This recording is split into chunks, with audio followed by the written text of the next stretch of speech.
Pessoal, boa noite a todos que nos acompanham para mais um estudo bíblico.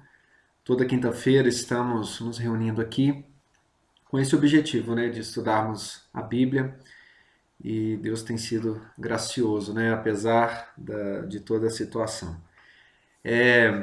Como o mês de maio encerrou, nós agora voltamos à nossa série sobre o Espírito Santo. Estamos estudando, né, e já bem na reta final do nosso estudo, da nossa série, né, sobre o Espírito Santo. Esse é o nosso 29º estudo e nós teremos apenas mais um. Essa série terá aí 30 estudos sobre pneumatologia, que é a doutrina da terceira pessoa da Trindade. Então estivemos aí ao longo de bons dias, né? Bons dias estudando sobre o Espírito Santo. Então hoje nós vamos ver, no nosso 29º estudo, o Espírito Santo e a graça comum. Esse é o tema do estudo de hoje, que nós vamos ver aquilo que a Bíblia nos ensina sobre mais uma parte da obra do Espírito Santo. Vamos orar? Peço você que eleve, né, os seus pensamentos a Deus em oração. Deus, nos abençoe, Senhor, pela tua graça, pelo teu amor, nos ilumine a mente, que a tua palavra seja eficaz no nosso coração, para que cresçamos na compreensão do agir do Senhor, da grandeza do Senhor na nossa vida e em tudo ao nosso redor. Nós te louvamos, te agradecemos e oramos ao Senhor, pedindo que o Senhor abençoe a todos aqueles que estão neste momento nos ouvindo, e é no nome de Cristo, ó Pai, que nós oramos ao Senhor. Amém, Deus. Então vamos lá, né? O texto básico que servirá, né, de pontapé inicial do nosso estudo está registrado em Gênesis, capítulo 6, do versículo 1 ao versículo 3. Gênesis 6, de 1 a 3, diz assim: Como se foram multiplicando os homens na terra, e lhes nasceram filhas, vendo os filhos de Deus que as filhas dos homens eram formosas, tomaram para si mulheres, as que entre todas mais lhe agradaram. Então disse o Senhor: O meu espírito não agirá para sempre no homem, pois este é carnal, e os seus dias serão 120 anos. Vamos lá, vamos entender o que Deus está nos falando, né?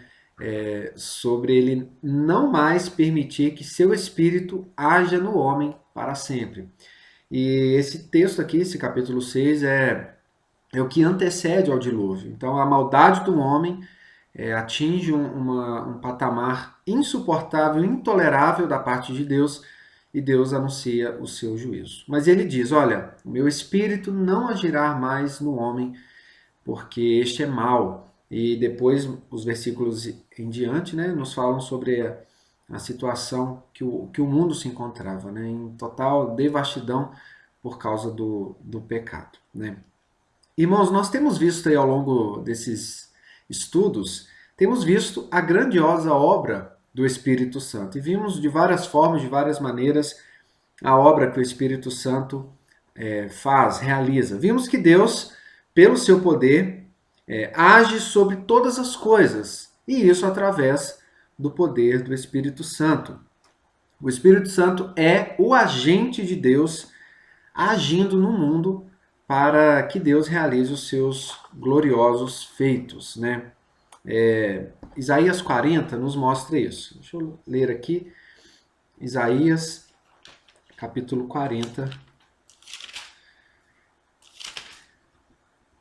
de 12 a 13.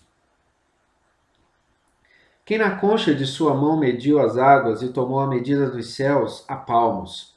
Quem recolheu na terra, na terça parte de um éfa, o pó da terra, e pesou os montes em romana e os outeiros em balança de precisão? Quem guiou o Espírito do Senhor, ou como seu conselheiro o ensinou? Versículo 28. Não sabes, não ouviste, que o eterno Deus, o Senhor, o Criador dos fins da terra, nem se cansa, nem se fatiga? Não se pode esquadrinhar o seu entendimento. Então Deus age com o seu poder no mundo através do seu Espírito, através do Espírito Santo, né?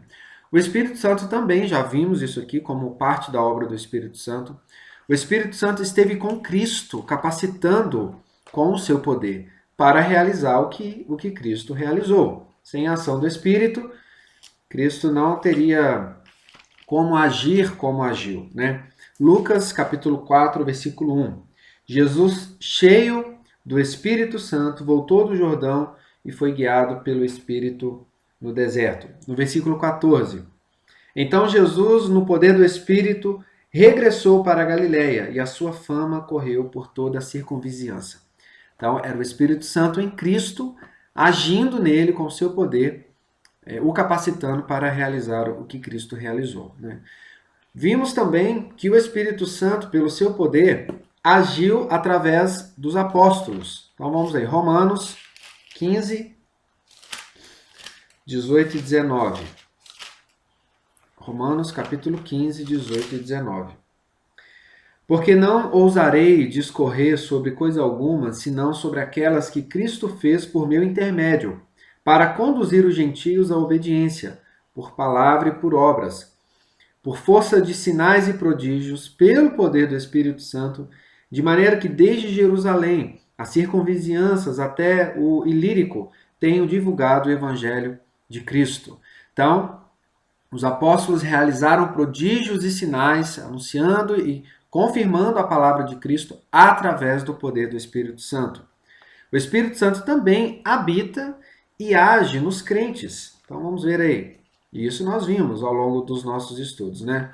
2 a Timóteo, capítulo 1, versículo 14. Guarda o bom depósito, mediante o Espírito Santo que habita em vós. Então nós vimos aí, ao longo desses estudos, a obra do Espírito Santo. Deus agindo, Cristo agindo, os apóstolos agindo, os crentes agindo, sendo totalmente influenciados pela ação e pelo poder do Espírito Santo. Mas há na obra também do Espírito Santo uma ação, algo que o Espírito Santo realiza também no mundo caído e sobre os ímpios. Então, não só o próprio Deus, o próprio Cristo, os apóstolos e os crentes recebem a ação do Espírito Santo, mas o mundo caído e os ímpios também, de certa forma, são influenciados pelo Espírito Santo. O Espírito Santo tem na sua obra uma parte, uma ação que é sobre essas pessoas e sobre o mundo caído, sobre o ímpio e sobre o mundo caído, né? A teologia reformada chama essa ação do Espírito Santo sobre os ímpios e sobre o mundo caído de graça comum, tá? Então, essa é a parte da obra do Espírito Santo em que ele age no mundo caído, no mundo pecaminoso e nos próprios ímpios, né? Então, a graça comum, o que é? É a graça de Deus pela qual ele dá, o próprio Deus, através do Espírito Santo, bênçãos inumeráveis, incontáveis, que não faz parte da salvação. Então, quando nós falamos que o Espírito Santo age nos crentes, nós estamos falando de algo especial que o Espírito Santo dá apenas àqueles que foram salvos por Cristo. A própria habitação do Espírito Santo é apenas para os crentes, né? O ímpio não é habitado pelo Espírito Santo, porque a única forma de recebermos o Espírito Santo é crendo em Jesus como nosso único e suficiente Salvador. Isso aqui nós já vimos. Mas a graça comum é as bênçãos inumeráveis e incontáveis que Deus dá através do Espírito Santo para o homem caído, o ímpio, o ateu, ou aquele que não se converteu a Cristo, e também o mundo que está aí sob o jugo do pecado, que não é a salvação para a vida eterna. Então olha como que Deus é bom, né? Essa palavra comum que define essa doutrina, né? Graça comum, essa palavra comum significa algo que é dado a todos os homens. Não é restrito apenas aos crentes, essas bênçãos de Deus, mas Deus concede essas bênçãos, que é comum, ou seja, para todos e não apenas para os eleitos de Deus. Existem bênçãos e dádivas de Deus que de fato são apenas para o seu povo, mas a graça comum não. a graça comum atinge a todos. Não importa onde esteja, não importa o que pense, o que crê, mas a graça de Deus o alcança, a graça comum. Né? Mais uma vez, nós vemos a Bíblia nos mostrando aí a bondade de Deus aos pecadores, apesar de serem pecadores. Né? É aquilo que Jesus nos falou sobre o amor e sobre a bondade de Deus. Isso é a graça comum. Mateus 5, 43 a 45. Ouvistes que foi dito, amarás o teu próximo e odiarás o teu inimigo. Eu, porém, vos digo, amai vossos inimigos e orai pelos que vos perseguem, para que vos torneis filhos do vosso Pai Celeste, porque ele faz nascer o sol sobre maus e bons, e vir chuvas sobre justos e injustos. Isso é a graça comum que Deus concede a todos. Né? Então, tudo isso que nós veremos agora, que nós estamos denominando como graça comum, é justamente a bênção de Deus que recai sobre justos e injustos. Né? São essas influências gerais do Espírito Santo comum, né? Seja ao nível maior ou menor, que todos os homens experimentam. Você não precisa ser crente ou ser salvo por Cristo para experimentar essas bênçãos comuns que Deus concede. E são influências do Espírito Santo, porque o poder de Deus se manifesta no mundo através do seu Espírito, como nós vimos. Né? Então, irmãos, de um modo geral, a humanidade é alvo, sim, da graça de Deus. Essa graça distribuída a todos pelo Espírito Santo. Vamos lá. Salmo 104, 30 a 31. Envias o teu Espírito, eles são criados, e assim renovas a face da terra. A glória do Senhor será para sempre. Exulte o Senhor por suas obras. Então a terra é renovada e nós experimentamos tantas coisas maravilhosas neste mundo pelas bênçãos de Deus através da ação do Espírito Santo. Tá? Dentro dessa categoria, lógico, nós não estamos aqui encerrando o assunto. Nós poderíamos falar de várias outras coisas que fazem referência à graça comum, mas a gente elencou algumas coisas aqui que são interessantes de nós pensarmos. É lógico que tem muito mais, mas é apenas um início, uma introdução sobre esse tema de graça comum. Então, a primeira bênção que Deus dá de graça comum a todos, o nosso primeiro ponto, a restrição do pecado. Tá? Isso é a graça comum e o Espírito Santo agindo no mundo. Né? Nós sabemos, segundo o que a Bíblia nos ensina, todo ser humano nasce pecador e naturalmente nenhum ser humano consegue não deixar de pecar, como o próprio Deus declara. Vamos lá. Todo ser humano, isso independente. Salmo 53, de 1 a 3. Diz o insensato no seu coração, não há Deus. Corrompem-se e praticam iniquidade. Já não há quem faça o bem. Do céu olha Deus para os filhos dos homens, para ver se há quem entenda, se há quem busque a Deus. Todos se extraviaram e juntamente se corromperam. Não há quem faça o bem, não há nenhum sequer. Tá? Então, o ser humano natural, caído, ele não consegue deixar de pecar. Ele nasce já admitindo dentro do seu próprio coração, não há Deus. E isso ele se entrega aos seus pecados. Né?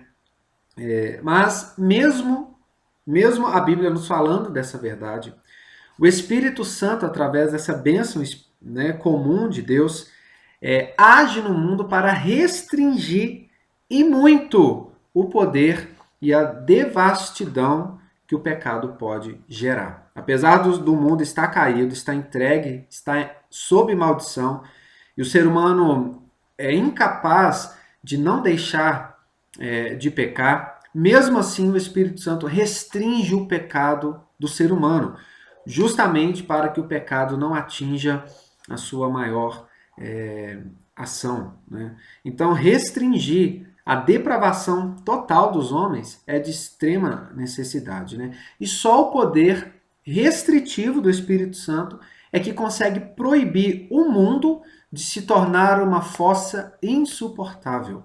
O mundo só não é mais insuportável porque o Espírito Santo age em todos no mundo, restringindo o pecado de cada um, né?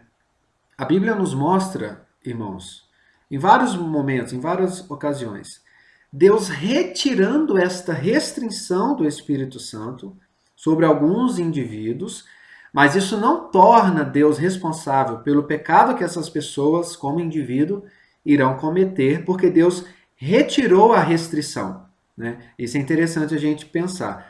Quando Deus, né, a Bíblia diz, né, que Deus endureceu o coração de Faraó, não é que Deus foi o responsável pelo pecado de Faraó. Na verdade, o que Deus está fazendo? Retirando a restrição que o Espírito Santo dava sobre a vida de Faraó, dele viver e ser o que ele realmente é, né, para revelar a maldade que está no coração, estava, né, no coração de Faraó. Então o homem não consegue ser pior ainda, né, expressa toda a sua maldade, porque o Espírito Santo restringe. Agora, a partir do momento que Deus retira essa restrição, seja por um tempo, seja por algum objetivo, o ser humano se mostra como ele realmente é, né? Essa expressão que nós encontramos na Bíblia, Deus endureceu, na verdade isso nada mais significa que antes essas pessoas estavam restritas, proibidas de pecarem o que elas queriam pecar, porque Deus restringe o pecado, né? Impede que as pessoas pratiquem o pecado dentro, né, daquilo que elas desejam. A ideia é que Deus, quando retira essa restrição do Espírito Santo, é como se Deus entregasse o ser humano aos seus próprios pecados e às suas próprias maldades. É como que Deus fala assim: ah, você quer viver por conta do seu coração, sem o meu impedimento, para que você não seja o que você quer ser, pecador, né? Aí Deus entrega o homem a si mesmo. Vamos lá, Romanos 1, Atos Romanos. Romanos 1, 28 a 31.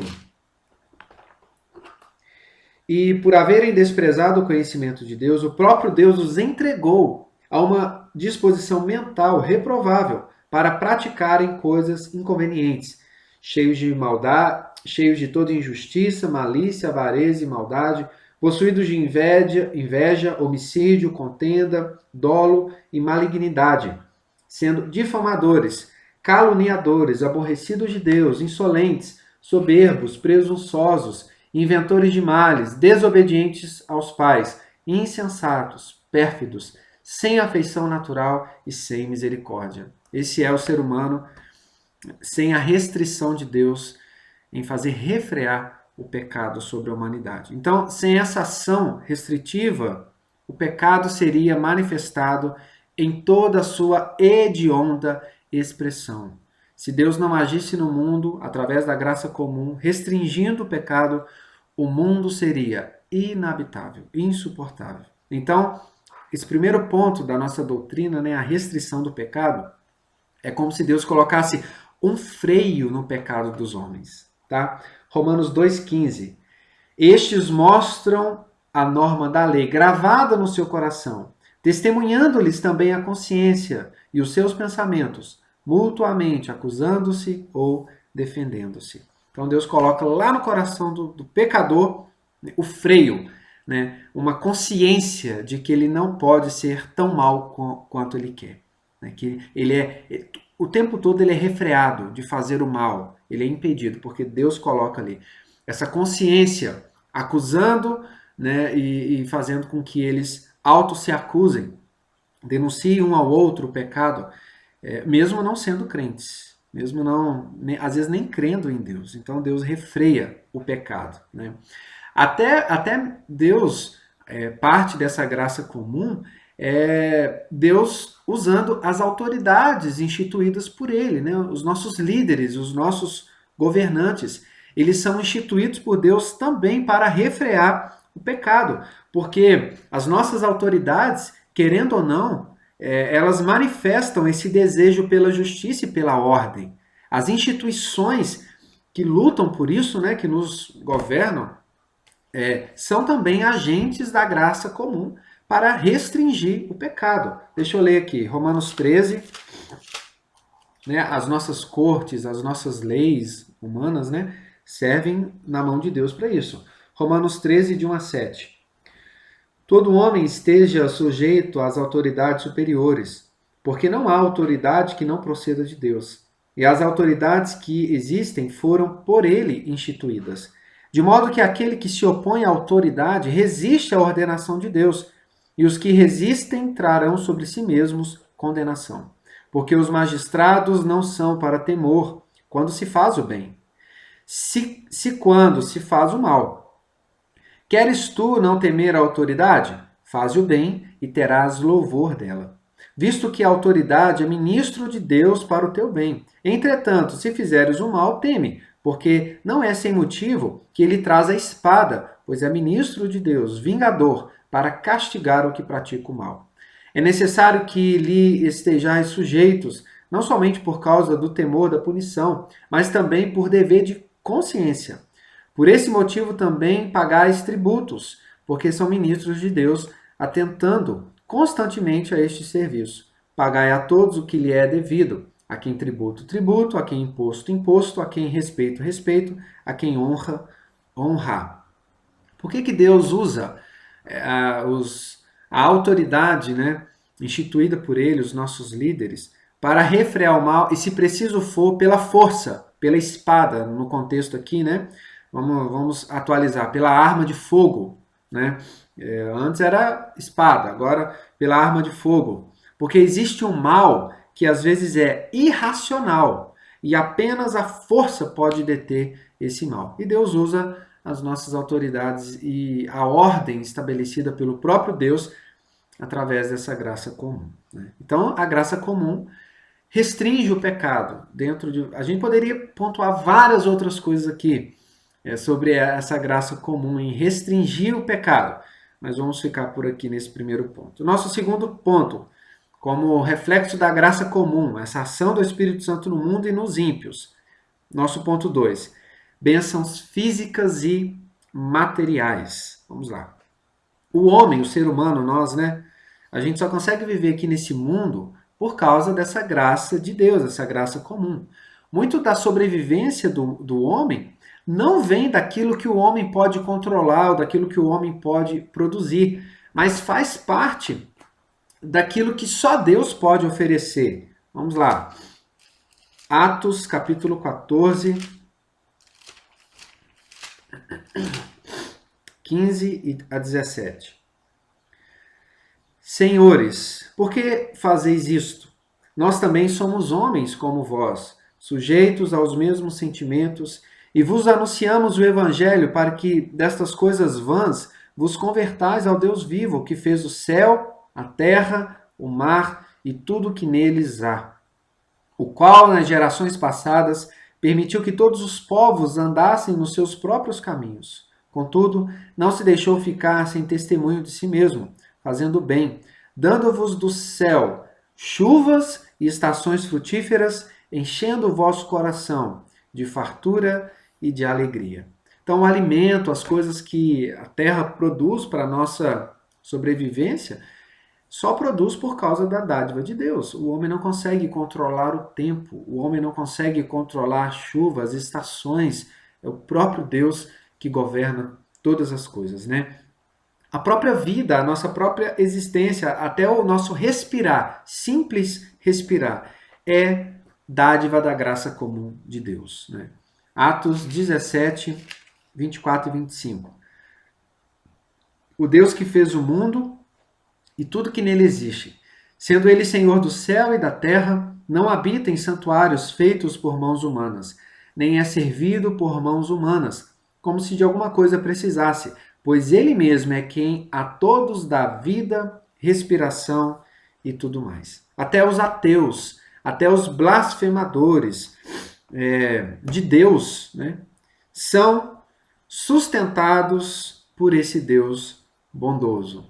Nem eles conseguem fugir da bondade de Deus, né? Isso tudo é a ação da graça comum. Salmo 145, versículo 9. O Senhor é bom para todos e as suas ternas misericórdias permeiam todas as suas obras. 15 e 16. Em ti esperam os olhos de todos, e tu, a seu tempo, lhes dás o alimento. Abres a mão e satisfazes de benevolência a todo vivente. Deus é assim. E isso é a ação da graça comum. Então, essas bênçãos físicas e materiais para a nossa existência vêm de Deus. Deus nos dá tudo isso. Né? Nosso segundo ponto. Agora, o nosso terceiro ponto. O que ainda é parte dessa graça comum? Que Deus dá a todos, todo ser humano, pelo Espírito Santo. Mente sadia. Olha que interessante esse ponto. Né? Irmãos, quando nós entendemos, né, a antropologia bíblica, quando a Bíblia vai nos falar sobre a realidade do homem, espiritual do homem, a Bíblia nos fala que não só o mundo, mas todas as pessoas estão entregues ao diabo e à sua influência má. Afinal de contas, o mundo e todos os que nele habitam permanecem sob o juízo e o jugo do pecado e do diabo. Tá? Então vamos lá, deixa eu ler aqui. Primeira carta de João 5:19. Sabemos que somos de Deus e que o mundo inteiro jaz no maligno. A Bíblia diz que o diabo é o Deus deste século, Deus com D minúsculo, né? E o diabo é capaz, sim, pela sua influência, pela sua malignidade, cegar o entendimento dos incrédulos quanto à verdade de Deus. Então, a mente do ser humano ela pode ser influenciada a tal ponto do diabo conseguir cegar as pessoas, o entendimento das pessoas, ter uma mente lúcida, boa, segundo aos Coríntios 4:4, nos quais o Deus deste século cegou o entendimento dos incrédulos, para que lhes não resplandeça a luz do evangelho da glória de Cristo, o qual é a imagem de Deus. Isso é a realidade do ser humano. Né? Porém, pela graça comum, o Espírito Santo restringe essa ação também do diabo. Né? Então, o Espírito Santo não permite que todo ser humano seja entregue totalmente a essa influência do pecado. Que o ser humano não seja totalmente entregue à mentira. Que o ser humano, todos, de uma maneira geral, não sejam entregues à irracionalidade e à ignorância. Apesar do espírito do diabo ter essa influência perversa de cegar o entendimento para que o ser humano produza o pior que ele possa produzir. Mas o Espírito Santo vem na graça comum e age nas pessoas, na sua grande maioria, impedindo essa influência devastadora do diabo. Né? Então, todo ser humano, de certa forma, é capaz, sim, a certa medida, ter a compreensão da verdade, mesmo que a pessoa não tenha tido a compreensão da verdade de Cristo, do Evangelho, mas toda pessoa, em certa medida, tem a compreensão da verdade, né? O Espírito Santo dá a essas pessoas grande inteligência, né? Grande entendimento daquilo que é certo. É interessante a gente pensar sobre isso, né? A gente vê isso na prática. Às vezes nós vemos pessoas se posicionando muito mais firmemente em favor da verdade, da justiça, da ordem, do bem, até de Deus, né? Da palavra, dos ensinamentos de Deus. Pessoas ímpias, que não são crentes, do que crentes. É interessante, né? É um tapa de luva na cara da igreja, quando nós vemos o ímpio clamando por coisas que a igreja deveria clamar, né? Se posicionar.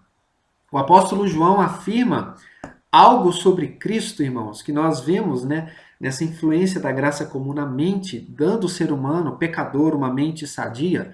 O apóstolo João afirma algo sobre Cristo, não particularmente falando sobre o seu papel como redentor, o Cristo como Salvador. Mas quando João vai citar isso, que Cristo é e o Espírito Santo realiza essa obra em todos, mostrando o papel de Cristo como criador e sustentador do universo, o Filho de Deus, que concede a todos iluminação, e entendimento. Olha que interessante que João nos fala, né, dentro do que o Espírito Santo realiza, e isso é parte também da obra de Cristo. João 1,9. Deixa eu abrir aqui. João 1,9.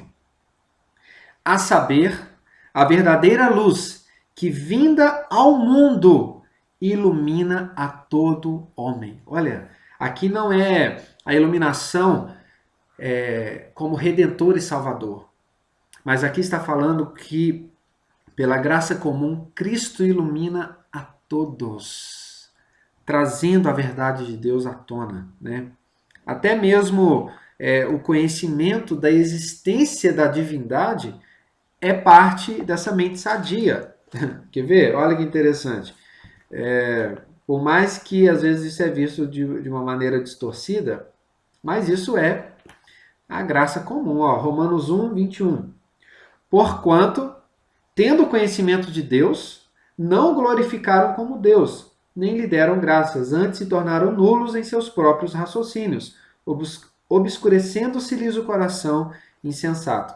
A presença das religiões no mundo, que de certa forma promove o bem comum, né? Não a salvação, porque a salvação é só em Cristo, mas a presença das religiões ou a presença da consciência no ser humano da existência de Deus, isso faz com que as pessoas temam, né? E se restringam a praticar o mal, porque de certa forma as religiões possuem essa nuance de promover o bem.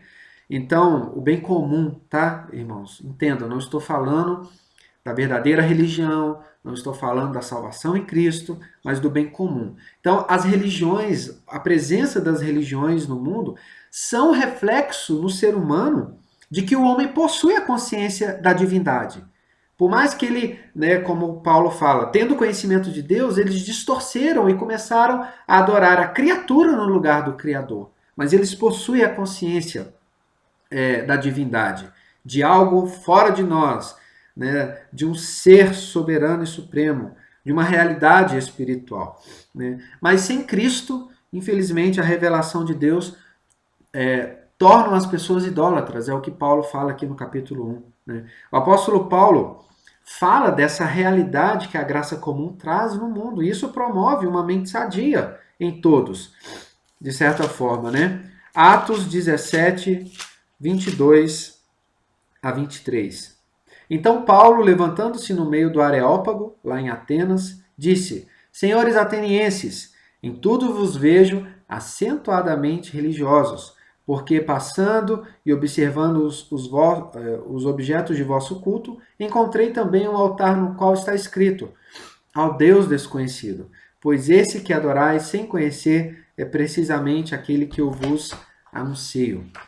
Então, mesmo que essa mente sadia, né, que o Espírito Santo promove não seja capaz de produzir, porque é uma graça comum, não é uma graça especial.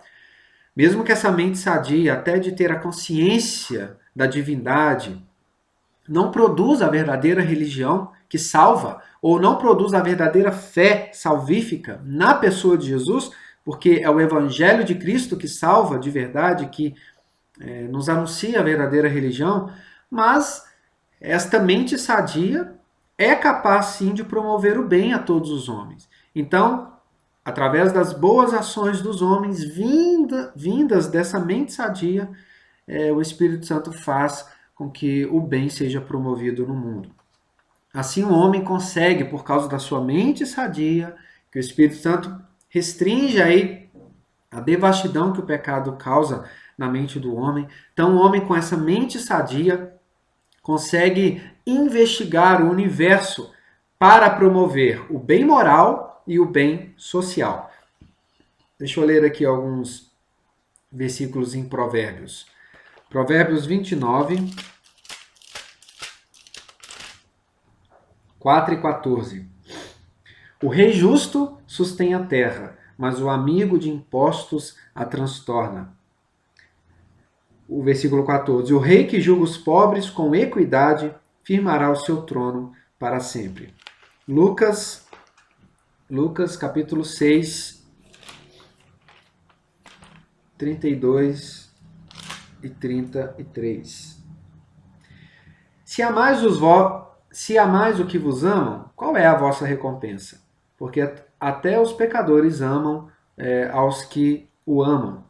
Se fizerdes o bem aos vossos que vos fazem o bem, qual é a vossa recompensa? Até os pecadores fazem isso.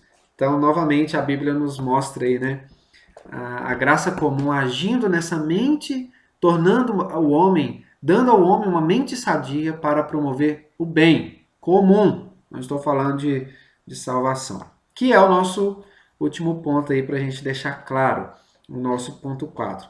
A graça comum não salva as pessoas, não promove a vida eterna. Como a gente viu aqui, né? Apesar da graça comum ser uma ação do Espírito Santo, essa ação do Espírito Santo não é suficiente para promover a salvação ao pecador. Por quê?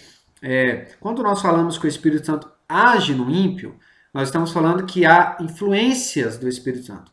Mas o Espírito Santo não habita o ímpio. O Espírito Santo só habita o crente, aquele que crê em Jesus, porque essa é, né, a dádiva, a segurança, o penhor, o selo, como a Bíblia fala, né, daqueles que confessam Jesus como seu Salvador.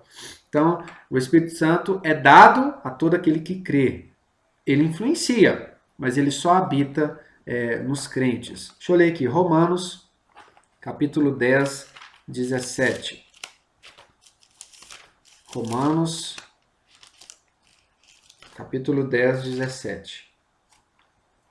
E assim, a fé vem pela pregação, e a pregação pela palavra de Cristo. A salvação é realizada pelo Espírito Santo, mas através da pregação do Evangelho.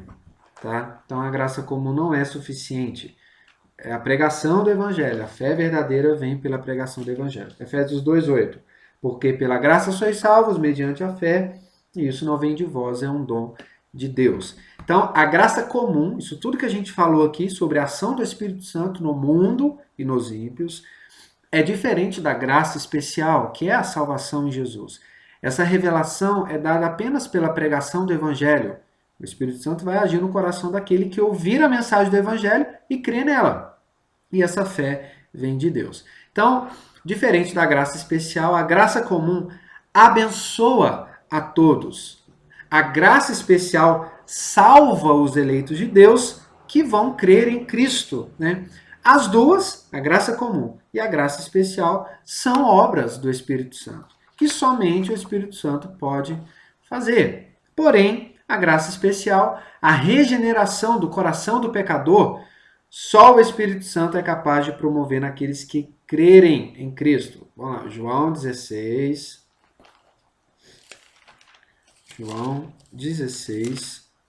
7 e 8.